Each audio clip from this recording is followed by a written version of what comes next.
અંકલેશ્વરની નામાંકિત હોટલોની ગંદી કરતૂત, જાહેર માર્ગોને બનાવ્યા ગટર.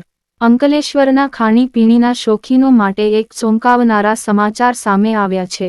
જે હોટલોના સ્વાદ પર તમે ભરોસો મૂકો છો, તે જ હોટલો શહેરની સ્વચ્છતાના લીરેલીરા ઉડાવી રહી છે. શહેરની પ્રખ્યાત ખોડિયાર કાઠિયાવાડી અને સુરુચિ હોટલ પર નગરપાલિકાએ લાલ આંખ કરી છે.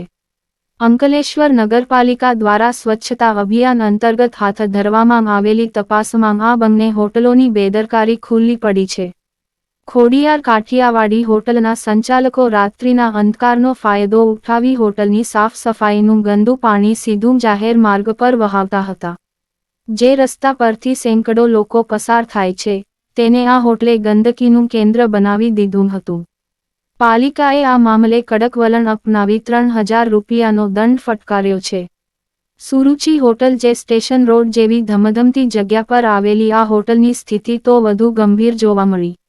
સુરુચિ હોટલ દ્વારા હોટલનો એંઠવાડ અને ગંદુ પાણી શહેરના મુખ્ય માર્ગ પર છોડવામાં આવતું હતું. આરોગ્ય સાથે ચેડાં કરતી આ ગંભીર બેદરકારી બદલ પાલિકાએ સ્થળ પર જ ₹2000નો દંડ વસૂલ્યો છે. સવાલ એ થાય છે કે, ગ્રાહકો પાસેથી તગડી રકમ વસૂલતી આ હોટલો શું ગંદા પાણીના નિકાલ માટે યોગ્ય વ્યવસ્થા પણ નથી કરી શકતી? શું માત્ર નફો કમાવો એ જ આ હોટલ માલિકોનું લક્ષ્ય છે? જાહેર માર્ગો પર એંઠવાડ અને ગંદકી ફેલાવીને તેઓ નાગરિકોના સ્વાસ્થ્ય સાથે કેમ રમત રમી રહ્યા છે? નગરપાલિકાની આ કાર્યવાહી બાદ હવે જોવાનું એ રહેશે કે શું આ હોટલો પોતાની ભૂલ સુધારશે કે પછી દંડ ભરીને ફરી ગંદકી ફેલાવવાનું શરૂ રાખશે.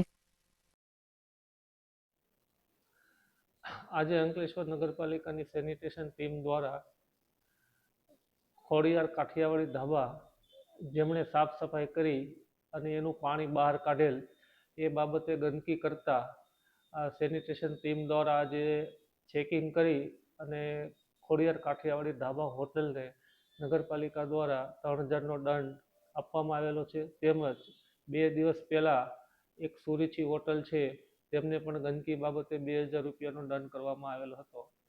હું આ મીડિયાના માધ્યમથી સૌ નાગરિકોને, સૌ દુકાનદારોને જણાવું છું કે અંકલેશ્વર નગરપાલિકાની જે સફાઈની કામગીરી છે એમાં સૌ સાથ સહકાર આપે તો જ આપણે નગરને સ્વચ્છ રાખી શકશું. નગરપાલિકા એકલાથી સ્વચ્છ રાખવા માટે ઘણી તકલીફ પડતી હોય છે. લોકોને વિનંતી કરું છું કે ડોર ટુ ડોરની ગાડીમાં કચરો નાખે અને નગરને સ્વચ્છ રાખવામાં ફાળો આપે.